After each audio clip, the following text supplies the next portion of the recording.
Je suis avec Sophie depuis 3 ans maintenant, et il y a environ 2 ans, nous avons emménagé ensemble dans un minuscule appartement qui était vraiment un taudis, mais nous avons réussi à le rendre fonctionnel. La plomberie était catastrophique, les murs fins comme du papier et il y avait à peine assez d'espace pour que nous puissions nous déplacer sans nous croiser. Mais à l'époque, on s'en fichait. On était en pleine lune de miel, on riait de la médiocrité de l'endroit et on en profitait au maximum. Tout allait bien.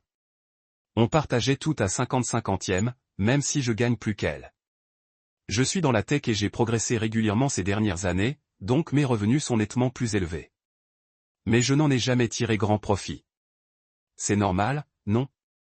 Je me suis dit que tant qu'on contribuait tous les deux équitablement à la vie qu'on construisait, peu importait qui rapportait le plus.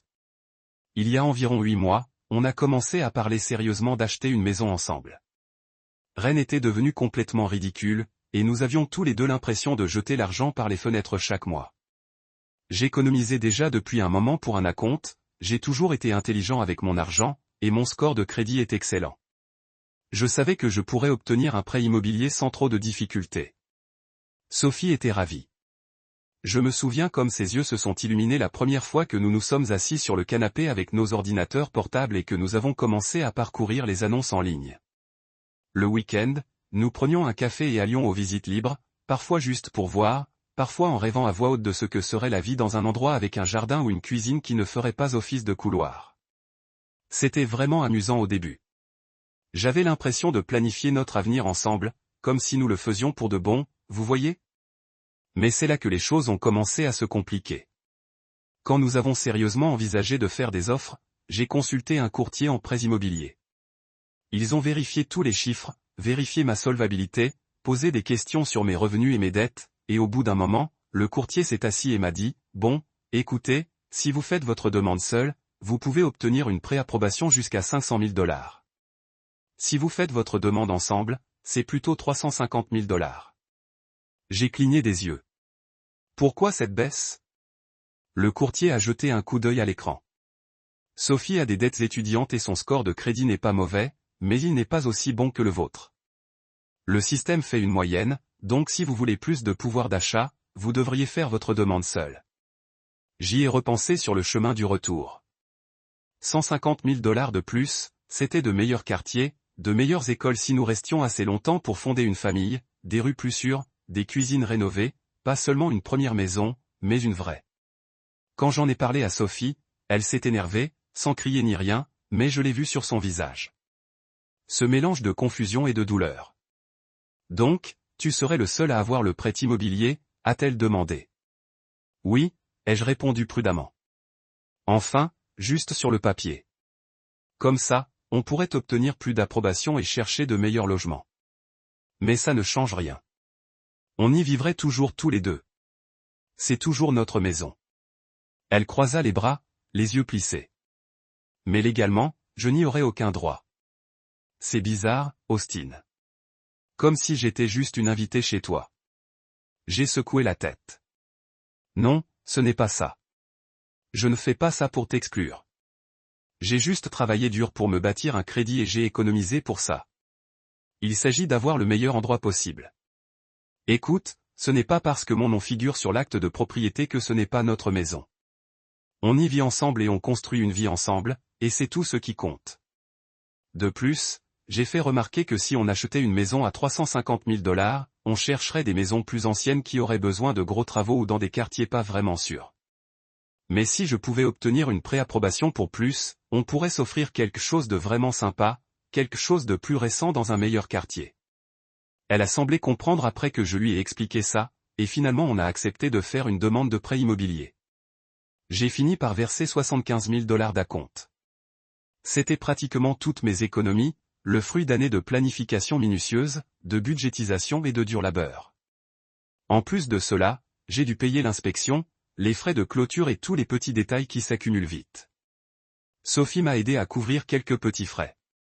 Elle a payé le camion de déménagement et a participé à l'achat de nouveaux meubles, mais la majeure partie du fardeau financier reposait sur moi, et je ne me suis pas plainte.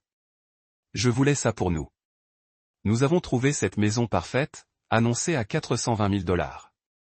Elle était dans un quartier agréable, calme, sûr, avec de bonnes écoles, même si nous ne prévoyons pas d'enfants pour le moment. Et elle avait un grand jardin, une belle cuisine, beaucoup d'espace, tout ce que nous voulions. Mon prêt hypothécaire a été approuvé sans problème. Et honnêtement, tout s'est plutôt bien passé. Cela a pris environ 2 mois, du début à la fin. Sophie a été impliquée à chaque étape.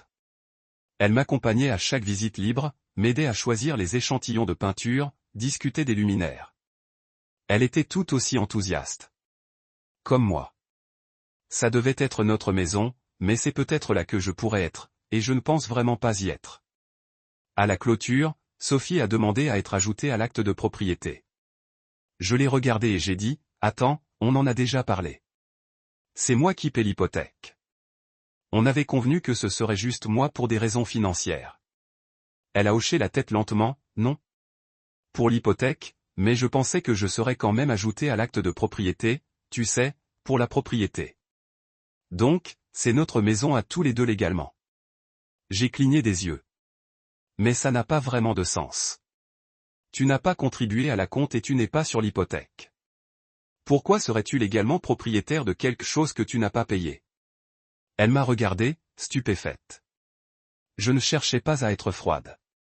Je pensais juste énoncer une évidence. J'ai continué, essayant d'expliquer. Enfin, tu vis ici. C'est aussi ta maison. Mais la propriété légale, c'est différent. S'il nous arrivait quelque chose, tu pourrais partir sans aucune responsabilité financière, tout en restant propriétaire de la moitié de la maison. Ça me paraît injuste. Elle est devenue très silencieuse. Elle est restée assise là, sans rien dire, la mâchoire serrée. Je n'essaie pas de te pousser dehors, ai-je dit. Mais c'est une grosse affaire. C'est un énorme investissement. J'y ai mis tout mon cœur, a-t-elle finalement dit doucement. Il faut juste que j'y réfléchisse. Honnêtement, je pensais que c'était la fin. Je me suis dit qu'une fois qu'elle aurait le temps de digérer tout ça, elle comprendrait. C'était logique. Mais au cours des semaines suivantes, elle n'a cessé d'en reparler. Pas de façon dramatique, mais par petites remarques. Elle disait des choses comme « J'ai l'impression de louer une chambre chez toi ». Ou « C'est bizarre de savoir que si on rompait demain, je n'aurais plus rien ». Un soir, elle m'a regardé et m'a dit « Tu me traites comme une locataire plutôt que comme une partenaire ». Ça m'a fait mal, parce que c'est complètement faux. Je ne lui ai jamais demandé de payer un loyer ni rien de ce genre. On se partageait les charges, les courses et les autres dépenses du ménage, comme d'habitude. Rien n'a changé. Mais environ un mois après notre emménagement, Sophie a dit qu'elle voulait contribuer plus spécifiquement au prêt immobilier pour gagner un peu d'argent dans la maison. Je suis resté figé en entendant ça. Je l'ai regardé et j'ai dit, Sophie, ce n'est pas comme ça que ça marche.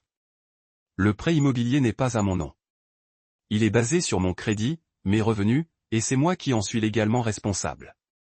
Même si tu contribues, ça ne te donne pas la propriété. Elle a immédiatement semblé frustrée, comme si je la faisais taire. Je n'essaie pas de m'attribuer le mérite de tout, ai-je ajouté rapidement. Mais il ne s'agit pas seulement de dépenser de l'argent. Si tu veux contribuer davantage au logement, tu devrais d'abord te concentrer sur le remboursement de tes prêts étudiants. Ils ont des taux d'intérêt plus élevés. Ça nous aiderait tous les deux à long terme. C'est laquelle a vraiment pété les plombs. Elle s'est levée, les bras croisés, la voix tremblante. Tu me traites comme une simple colocataire, pas comme ta petite amie. Quoi? Non, Sophie. Allez, dis-je en levant les mains. Ce n'est pas juste. Elle s'est mise à faire les 100 pas. Tu me tiens la maison au-dessus de la tête comme si elle était à toi et que je te l'empruntais. J'ai l'impression de marcher sur des œufs. Comme si on se disputait, tu me demanderais de partir. Ce n'est pas ce que je fais, dis-je fermement. Je suis juste pragmatique. C'est un énorme engagement financier et juridique. Ça ne change rien à ce que nous sommes. Nous sommes toujours partenaires. Nous construisons encore une vie ensemble. Mais elle ne m'écoutait pas. Tu prends toutes les décisions sans même tenir compte de mes sentiments. Elle a craqué. Ce n'est pas vrai. J'ai dit, on a choisi la maison ensemble. Tu étais là pour chaque visite libre. On a choisi la couleur des murs, les meubles, l'électroménager, tout. Tu t'occupais de tout, sauf de la partie qui comptait vraiment, a-t-elle marmonné. L'argent, la propriété. Après ça, les choses se sont tendues entre nous. Elle a commencé à se comporter bizarrement à propos de l'argent, comme à compter de manière obsessionnelle ce qu'elle dépensait en courses ou en produits d'entretien. Elle faisait des remarques désinvoltes du genre « Eh bien, je paie juste pour vivre chez toi. » Ou alors, « Je suppose que je ferais mieux de demander au propriétaire avant de déplacer cette lampe. » J'ai essayé d'en rire les premières fois, mais c'est devenu lassant. Un soir, je lui ai dit « Tu es ridicule. Tu n'as jamais agi comme ça quand on était locataire et qu'on partageait tout à parts égales. » Elle n'a rien dit. Elle m'a juste lancé un regard comme si elle ne me reconnaissait pas. Puis le mois dernier, elle a évoqué l'idée que ses parents nous aident financièrement pour qu'elle puisse être ajoutée à l'acte de propriété. Elle m'a dit qu'ils lui proposaient 50 000 $ pour financer la maison afin qu'elle puisse aussi en devenir propriétaire. Je suis resté silencieux un instant. Puis j'ai dit, c'est généreux de leur part. Sérieusement, c'est gentil, mais ça ne fonctionne pas rétroactivement, Sophie. J'ai déjà acheté la maison. J'ai déjà versé la compte, signé l'hypothèque, pris le risque. On ne peut pas acheter sa part du titre de propriété comme ça. Elle m'a regardé comme si je venais de la gifler. Et là, je vais peut-être passer pour un connard, mais je suis honnête. Je ne veux pas vraiment être lié financièrement à ses parents. Enfin, s'ils lui donnent de l'argent pour financer la maison, que se passera-t-il si on se sépare? Devrais-je les rembourser? Ont-ils leur mot à dire sur ce qu'on fait de la maison? Ça complique les choses inutilement. Quand j'ai dit ça à Sophie, elle s'est encore énervée. Elle a dit, tu ne veux tout simplement pas t'engager. C'est bien de ça qu'il s'agit, non? Et je n'arrivais pas à y croire. Je l'ai regardée et j'ai dit, je nous ai acheté une maison, Sophie. J'ai signé un prêt immobilier. J'ai apporté 75 000 $ de ma poche. Comment ça, ce n'est pas un engagement? Mais apparemment, comme je refuse d'inscrire son nom sur l'acte de vente, ça veut dire que je garde un pied dehors, comme si je m'apprêtais à la quitter. J'ai secoué la tête et j'ai dit, si quelqu'un doit s'inquiéter de l'engagement, c'est moi, parce que si on se sépare, tu peux partir. Je suis coincé avec un prêt immobilier de 400 000 $ et une maison. Je ne pourrais peut-être même pas me permettre un prêt. Et elle a répliqué. C'est exactement pour ça que je veux figurer sur l'acte de vente. Comme ça, j'ai une certaine sécurité aussi. Mais ça n'a aucun sens pour moi. Tu n'as pris aucun risque financier. Je lui ai dit, tu n'as pas versé d'acompte. Tu n'es pas sur le prêt immobilier. Pourquoi devrais-tu en être légalement propriétaire? Ça fait des mois qu'on se dispute à ce sujet. Et franchement, ça commence vraiment à affecter notre relation. Elle en parle à chaque désaccord, même mineur, et elle agit comme si j'étais une sorte de dictateur financier ou que je tenais la maison au-dessus d'elle. La semaine dernière, elle m'a dit, j'ai parlé de tout ça à ma sœur. Elle m'a répondu, tu es injuste. Les couples devraient partager la propriété des gros achats comme une maison, et je suis resté planté là, essayant de ne pas craquer. Ta sœur ne connaît pas toute la situation. Je lui ai dit qu'elle ne savait pas que tu ne pouvais pas obtenir le prêt immobilier, que j'avais tout misé, ou que c'était moi qui prenais tous les risques. C'est facile pour les gens extérieurs d'avoir des opinions quand ils ne comprennent pas vraiment ce qui se passe. J'aime Sophie. Vraiment. Et je veux que ça marche. Mais en même temps, je pense aussi que je dois me protéger. J'ai travaillé si dur pour en arriver là, pour économiser pour cet acompte, pour bâtir mon crédit, pour gagner suffisamment pour obtenir un prêt immobilier sur une maison comme celle-ci. Et je ne pense pas qu'il soit juste qu'elle s'attende à une propriété égale juste parce que nous sommes en couple. Peut-être que je suis trop pragmatique. Peut-être. Mais j'ai vu ce qui arrive quand des couples se séparent et que de gros actifs financiers sont en jeu. Ça devient compliqué. Ça coûte cher. Et je ne veux pas me mettre dans ce genre de situation. Si on reste ensemble à long terme, si on se fiance ou si on se marie, alors oui, on pourra peut-être revoir la situation. Mais pour l'instant, je pense que la façon dont nous avons organisé les choses est la plus logique. Je sais qu'elle est frustrée. Je comprends qu'elle se sente en insécurité, mais je pense aussi qu'elle n'est pas réaliste quant à ses droits. Ce n'est pas parce qu'on vit ensemble qu'elle devient automatiquement propriétaire de tout ce que j'achète. Ce n'est pas comme ça que fonctionnent les relations. En fait, j'avais prévu d'avoir une conversation avec elle pour trouver un compromis, quelque chose qui nous semblerait juste à tous les deux. Mais hier matin, tout a explosé. Je me préparais pour le travail, me brossant les dents, à moitié distrait, quand j'ai remarqué Sophie qui rôdait près de la porte. Elle avait l'air bizarre, nerveuse, agitée, comme si elle portait un poids sur les épaules. Je lui ai demandé, « Dis-moi, ça va ?» Elle a hésité, puis a dit, « Il faut que je te dise quelque chose d'important. » Et là, j'ai su que ça n'allait pas se passer comme prévu. Elle avait cet air coupable qu'elle a quand elle s'apprête à avouer quelque chose qu'elle sait que je n'apprécierais pas. Elle m'a dit qu'elle avait parlé à un avocat au sujet de la maison. Au début, j'ai cru qu'elle parlait de conseils informels, mais non, elle avait bel et bien consulté un avocat dans mon dos sans même m'en parler. Je suis resté là, abasourdi. « Attends, tu es en train de me dire que tu as consulté un avocat au sujet de ma maison. » Sans un mot, elle hocha la tête doucement. Je voulais juste comprendre mes options légales. J'étais abasourdi. « Sophie, pourquoi aller voir un avocat dans mon dos? Si tu avais des questions, pourquoi ne pas m'en parler? » Elle a dit, « Parce que j'avais besoin de comprendre mes droits avant d'en discuter davantage avec toi. » Puis elle a admis que l'avocat lui avait dit ce que nous savions déjà tous les deux, que, n'étant pas mariée, elle n'avait aucun droit sur la maison, même si elle payait les charges et les courses. Mais ce qui m'a vraiment choqué, c'est la suite. Elle a dit que l'avocat lui avait dit que si elle commençait à rembourser une partie du prêt chaque mois et si nous avions un accord écrit à ce sujet, elle pourrait peut-être revendiquer une part de propriété plus tard. Alors, attends, j'ai dit que tu essayais d'établir légalement la propriété de ma maison dans mon dos. Non, a-t-elle dit, je voulais juste savoir quelles étaient les possibilités. Mais bon, on ne paie pas pour une consultation juridique à moins d'envisager sérieusement de suivre ses conseils. Je l'ai regardé, essayant de comprendre. Tu te rends compte à quel point je me sens trahi? Tu as agi dans mon dos et tu as demandé des conseils juridiques pour réclamer une partie de ma maison. Elle n'arrêtait pas de dire que ce n'était pas dans ton dos. J'avais besoin de conseils professionnels.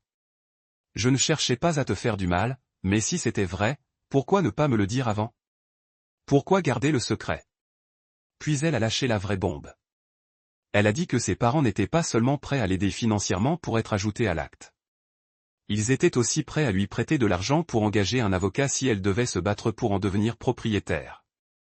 Je l'ai juste regardé fixement. Tu ne vois pas? Je l'ai dit. C'est exactement pour ça que je ne voulais pas t'ajouter à l'acte, parce que maintenant tu essaies littéralement de me forcer à te donner la propriété de quelque chose que tu n'as pas payé. C'est exactement ce que je craignais. Elle s'est immédiatement mise sur la défensive. Je n'essaie pas de te forcer à quoi que ce soit.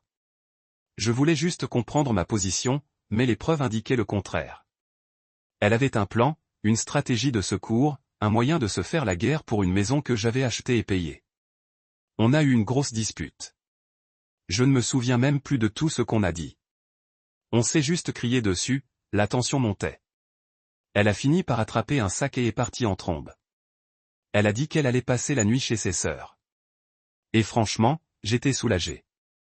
J'avais besoin d'espace. J'étais tellement en colère que je ne pouvais même pas la regarder. Sophie est revenue de chez sa sœur au bout de 3 jours. Et au début, tout semblait aller bien. Elle est entrée avec cet air hésitant, comme si elle ne savait pas comment j'allais réagir. Les épaules serrées, la voix plus douce que d'habitude.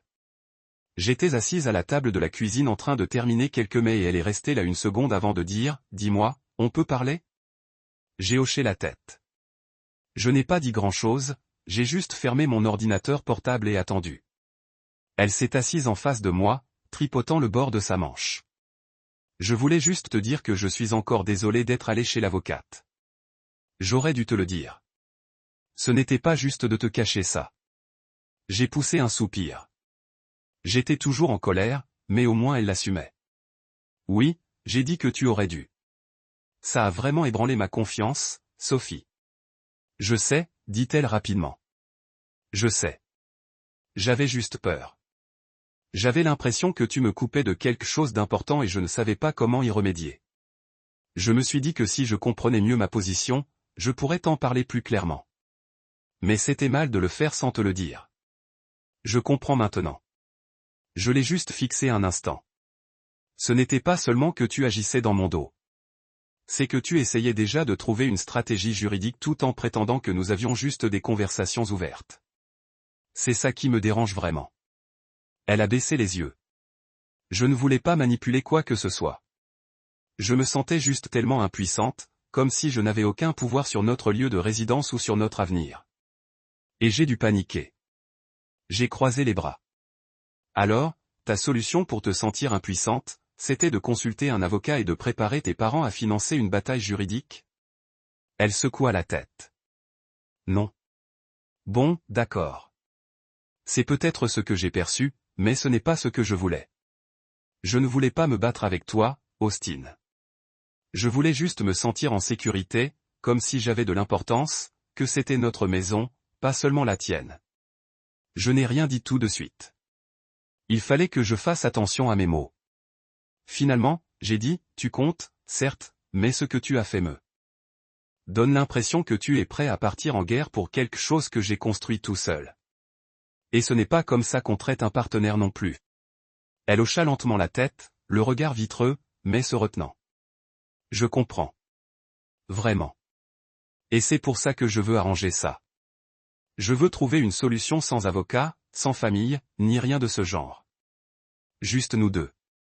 Je veux essayer d'arranger les choses entre nous sans impliquer qui que ce soit. Je me suis dit qu'on pourrait peut-être tourner la page et revenir à la normale. Vraiment, mais j'avais tort. Après toutes ses excuses et sa promesse de régler les choses entre nous, Sophie a commencé à se comporter de manière vraiment étrange avec l'argent. De manière obsessionnelle même. Elle prenait des photos de tickets de caisse, notait précisément ses dépenses en papier toilette ou en index, et notait sa part de la facture d'électricité, au centime près. Un jour, en rentrant, je l'ai trouvée à la table de la cuisine, un tableur ouvert, en train de comparer les paiements par carte de crédit avec les articles de notre garde-manger. Je lui ai demandé, « Qu'est-ce que tu fais ?» Elle n'a même pas levé les yeux. Je note juste mes dépenses pour la maison. Courses, fournitures, charges, tout. J'ai cligné des yeux. Pourquoi? Elle a fini par me jeter un coup d'œil et m'a dit, l'avocat m'a dit de tout documenter au cas où ça deviendrait pertinent plus tard. Ça m'a fait l'effet d'un coup de poing dans le ventre. J'ai dit, attends, tu continues à suivre les conseils de cet avocat? Je pensais qu'on avait convenu de régler ça ensemble, sans personne d'autre dans notre secteur. Sophie haussa les épaules d'un air fatigué et dit, j'ai dit que je n'engagerais pas d'avocat. Je n'ai pas dit que je n'écouterais pas ce qu'on me dirait. C'est juste une bonne idée de garder une trace. Je lui ai dit sans détour, c'est ridicule. Tu es parano. C'est exactement le genre de chose qui fait qu'on a du mal à te faire confiance à nouveau. Mais elle n'a pas cédé. Elle a juste dit, je dois me protéger, Austin. Je ne sais pas ce qui va se passer. Et puis le week-end dernier, les choses ont vraiment dégénéré. Ses parents sont venus lui rendre visite. J'ai su que quelque chose clochait parce que Sophie était nerveuse toute la matinée, vérifiant l'heure, faisant les 100 pas, nettoyant la cuisine pour la 3e fois. Je lui ai demandé ce qui se passait. Elle a juste répondu, rien. Je veux juste que la visite se passe bien. Mais dès qu'ils sont entrés, son père a dit, Austin, il faut qu'on ait une discussion sérieuse. On s'est tous assis dans le salon. Son père était assis en face de moi, les bras croisés, et sa mère, à côté de Sophie, lui tenant la main. Il commença, nous sommes inquiets pour la sécurité et l'avenir de Sophie. Ce n'est pas juste qu'elle vive dans une maison sans aucune protection juridique. Je lui ai calmement réexpliqué que j'étais admissible au prêt immobilier, que j'avais versé la compte et que j'assumais tous les risques financiers. Il ne s'agit pas seulement de ma maison et de mon nom. C'est littéralement à moi de prendre en charge tout problème. Mais il secoua la tête. C'est peut-être vrai, mais vous êtes dans une relation sérieuse. Vous devriez constituer un patrimoine ensemble, et non tracer une frontière entre ce qui vous appartient et ce qui lui appartient. Puis sa mère intervint. Nous sommes prêts à aider Sophie financièrement. Nous aimerions lui donner de l'argent pour contribuer à la maison afin qu'elle puisse en avoir une part. Je restai calme. J'apprécie l'offre, mais cela ne change rien au fait que la maison était déjà achetée. Ce n'est pas rétroactif. C'est là que son père a franchi une limite. Il a dit, si tu n'es pas prête à partager la propriété de la maison, c'est peut-être que tu n'es pas aussi engagé dans cette relation qu'on le pensait. Je me suis redressé et j'ai dit, excuse-moi, j'ai acheté une maison pour qu'on y vive ensemble. En quoi est-ce que ce n'est pas un engagement? Il n'a pas bronché. Tu l'as soustrait à l'acte de propriété. Ce n'est pas un engagement. C'est du contrôle. J'ai rétorqué. Elle ne paie pas de loyer. On partage les courses, les charges, tout le reste. Elle n'est pas traitée comme une locataire. Puis sa mère a dit, on a juste peur que tu la mettes dehors ou que tu rompes et que tu la laisses sans abri. Et ça m'a fait bouillir de rage. J'ai serré les mâchoires et j'ai dit, tu es sérieuse? Je n'ai jamais rien fait qui puisse laisser croire à qui que ce soit que je ferais une chose pareille. Je leur ai dit que s'ils étaient vraiment inquiets pour la sécurité du logement de Sophie, ils devraient peut-être l'aider à économiser pour acheter son propre logement plutôt que d'essayer de devenir propriétaire du mien. C'est là que les choses ont mal tourné. Son père a plissé les yeux et m'a dit, tu es égoïste, tu manipules financièrement. Si tu aimais vraiment Sophie, tu voudrais qu'elle ait aussi de la sécurité. J'ai senti ma mâchoire se serrer. C'est complètement injuste. Je n'ai jamais été aussi généreux avec Sophie. Elle vit dans une belle maison sans payer de loyer. Elle profite de tous les avantages de la propriété, de l'espace, de la stabilité, du quartier sans les risques financiers que j'ai pris pour rendre cela possible. Sophie est restée à peine muette pendant tout ce temps. Elle est restée assise au bord du canapé, l'air mal à l'aise, évitant tout contact visuel. Pendant ce temps, ses parents me coinçaient dans mon salon, me disant comment je devais gérer ma maison et notre relation. Finalement, j'en ai eu assez. J'ai dit fermement. C'est entre Sophie et moi. Je n'apprécie pas que tu te mêles de nos affaires privées, surtout quand tu n'as pas tous les détails. Son père a croisé les bras et a craqué. Sophie nous a tout dit. On se comprend parfaitement. Et c'est là que j'ai compris. Sophie se plaignait à eux dans mon dos, me faisant passer pour un imbécile autoritaire. Elle se confiait à eux depuis le début, laissant probablement entendre que je cherchais à la piéger ou à la manipuler, alors que je n'avais fait que me protéger d'une grave erreur. Après le départ de ses parents, la tension entre nous a de nouveau explosé. À peine la porte franchie, je me suis tourné vers elle et lui ai dit, je n'arrive pas à croire que tu leur aies tout raconté. Tu m'as fait passer pour le méchant aux yeux de tes parents. J'avais besoin de soutien, Austin. Elle a dit, j'avais l'impression que tu ne m'écoutais pas. Comme si mes inquiétudes n'avaient aucune importance. Du soutien? Ce n'est pas du soutien. Aller voir tes parents? Consulter un avocat? Ce n'est pas chercher du soutien. C'est monter une campagne. Tu essaies de mettre tout le monde de ton côté juste pour me forcer à te donner ce que tu veux. Elle a croisé les bras et a détourné le regard, comme si elle ne voulait pas l'admettre. Ce n'est pas ce que je faisais. J'ai secoué la tête. Tu crois que je ne vois pas? Tu as parlé à tes parents. Tu as consulté un avocat. Et maintenant, il débarque ici pour essayer de me culpabiliser et te donner une partie de quelque chose que tu n'as pas payé. Puis elle a dit quelque chose qui m'a vraiment arrêté net. Si jamais on se sépare, je n'aurai rien à montrer de toutes les années que nous avons passées ensemble, de tout ce que j'ai apporté à cette vie. Cette seule phrase m'a tout dit. Je l'ai regardé et j'ai dit, rien. Tu auras tout l'argent que tu as économisé en ne payant pas de loyer ces 2 dernières années. Tu auras tous nos voyages, tous les dîners que j'ai cuisinés, toutes les vacances que nous avons passées ensemble. Tu auras des souvenirs, Sophie. C'est ce que les relations t'apportent, pas des biens. Mais elle a simplement secoué la tête. Ce n'est pas suffisant. Et c'est là que j'ai compris qu'il ne s'agissait pas vraiment d'équité ou de sécurité. Il s'agissait de s'assurer que si on n'y arrivait pas, elle ne partirait pas les mains vides. Elle voulait une garantie, un dédommagement. Elle essayait de traiter notre relation comme une sorte d'accord commercial où elle repartirait avec des biens quoi qu'il arrive. Je lui ai dit sans détour, ce n'est pas comme ça que fonctionnent les relations. Si tu planifies déjà notre rupture, alors peut-être qu'on ne devrait pas être ensemble du tout. Elle a dit, ce n'est pas ce que je voulais dire, mais je ne l'ai pas cru. Je pense que c'était exactement ce qu'elle voulait dire. Elle voulait être propriétaire de ma maison comme assurance au cas où ça ne marcherait pas, on se parle à peine depuis la dernière dispute, et la maison est tendue et bizarre. Sophie reste la plupart du temps dans la chambre ou disparaît chez sa sœur. Quand on parle, c'est uniquement pour les courses, les factures, ou des trucs comme « tu as éteint le feu ». Pas de chaleur, pas de véritable connexion, juste des échanges mécaniques et pragmatiques, comme des colocataires qui se supportent à peine. Honnêtement, je commence à croire que cette relation est terminée. Ce n'est même plus une question de maison. C'est ce que toute cette situation a révélé. Le fait qu'elle ait consulté un avocat, qu'elle ait impliqué ses parents, qu'elle ait essayé de monter un dossier dans mon dos, tout ça me dit une chose, elle ne me fait pas confiance. Et sans confiance, pas de relation. Elle n'est pas venue me voir en premier. Elle n'a pas dit « Eh, je ne me sens pas en sécurité. On peut parler de quelque chose qui me tracasse. » Non. Elle a discrètement rassemblé des informations, consulté un avocat et a amorcé les choses sans une seule conversation honnête, jusqu'à ce qu'elle soit prête à me présenter des options qui lui seraient toutes bénéfiques. Ce n'est pas ce que font les partenaires. Ce n'est pas ça l'amour.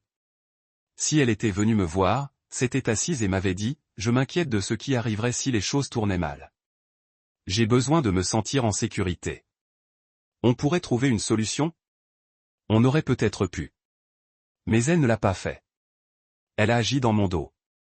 Et une fois cette confiance détruite, c'était comme si les fondations de notre relation s'étaient fissurées. Je suis sincèrement reconnaissante de l'avoir découvert avant le mariage, avant les enfants, avant que nos vies ne s'entremêlent encore plus. Au moins, comme ça, je peux me protéger ce qui m'appartient et éviter une bataille juridique plus tard. Sophie a déménagé hier. Et vous savez quoi? Je suis soulagé. Il y a une part de moi qui est triste. Oui. Triste de la façon dont tout s'est effondré. Mais il y a aussi cet immense sentiment de libération. Comme si je portais un poids que je n'avais même pas pleinement reconnu avant de le perdre. Je sais que j'ai pris les bonnes décisions.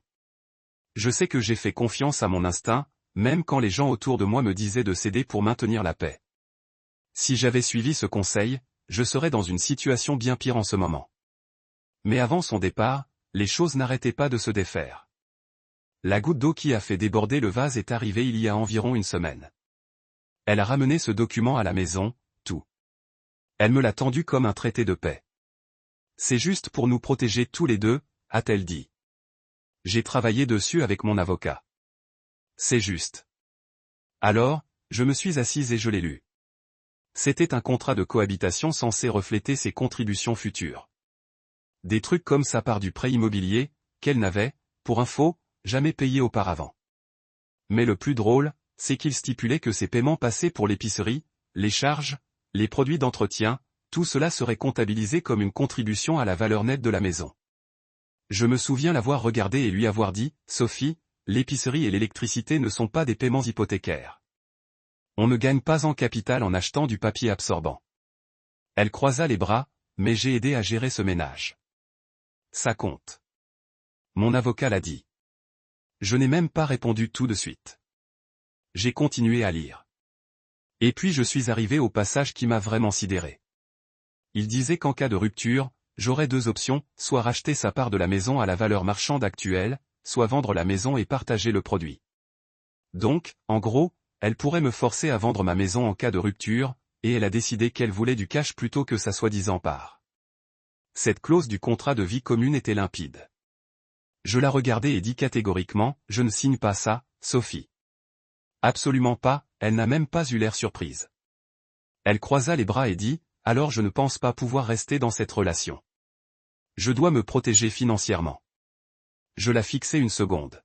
« Ça me va. » « Alors, quand pars-tu » s'est-elle moquée.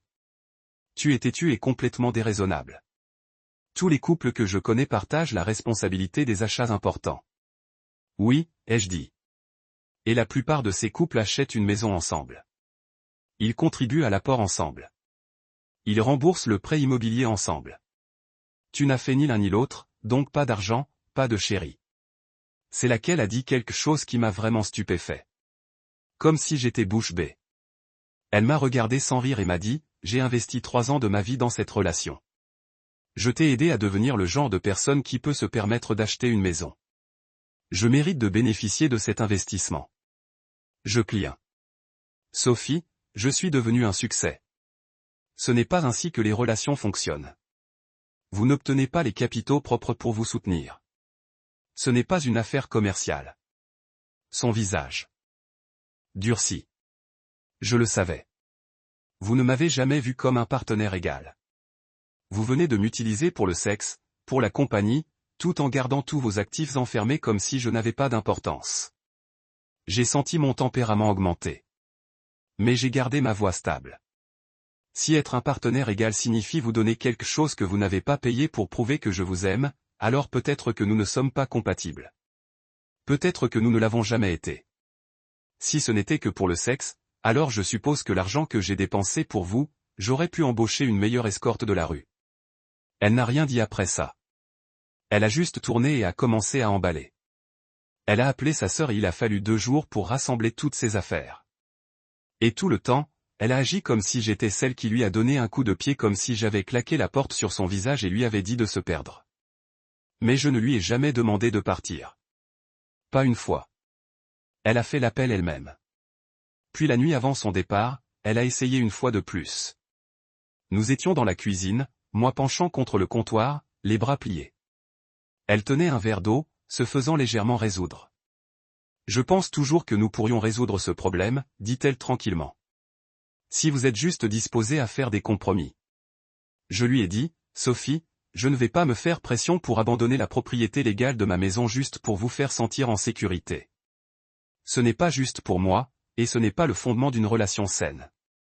Elle m'a regardé avec cette expression triste, presque plaidant, mais je pouvais voir qu'elle savait déjà que ce que je disais était définitif. Si vous ne pouvez pas accepter cela, dis-je, plus silencieux cette fois, alors peut-être que nous ne sommes pas bons les uns pour les autres. Elle n'a pas discuté. Elle hocha lentement la tête, les yeux vitreux et retournèrent dans la chambre d'amis où elle dormait et s'éteignit les derniers jours. Après son départ le lendemain, je me suis assis seul dans le salon. C'était calme, trop calme. Pendant quelques heures, je me sentais complètement creux. Juste ce mélange étrange de chagrin, de déception et quelque chose d'autre que je ne pouvais pas tout à fait nommer. J'ai continué à penser à tous les bons moments que nous avions eus. Les nuits sur le porche, les vacances, les routines partagées. L'idée que cela était vraiment terminé m'a fait mal à la poitrine. Mais plus je m'assis avec, plus il devint clair. Je pense que j'ai esquivé une balle. Et si nous nous sommes mariés? Et si en bas de la route pendant une argumentation ou un patch approximatif, elle a décidé qu'elle méritait la moitié de tout ce que j'avais construit juste parce qu'elle avait été favorable pendant le mariage? Et si nous avions des enfants et qu'elle les utilisait comme effet de levier dans un divorce pour prendre plus de mes actifs? L'encourager comme faire ce qui est le mieux pour les enfants alors qu'il s'agissait vraiment de contrôler.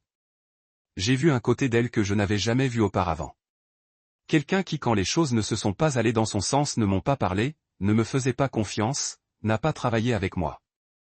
Au lieu de cela, elle est allée derrière mon dos, a impliqué sa famille, a consulté un avocat et a tenté de construire une stratégie juridique pour obtenir un morceau de quelque chose qu'elle n'avait pas gagné. Au moins maintenant, je sais que je peux aller de l'avant avec ma vie, et quand je suis prêt, trouver quelqu'un qui veut vraiment être avec moi pour moi plutôt que pour ce que je peux leur donner.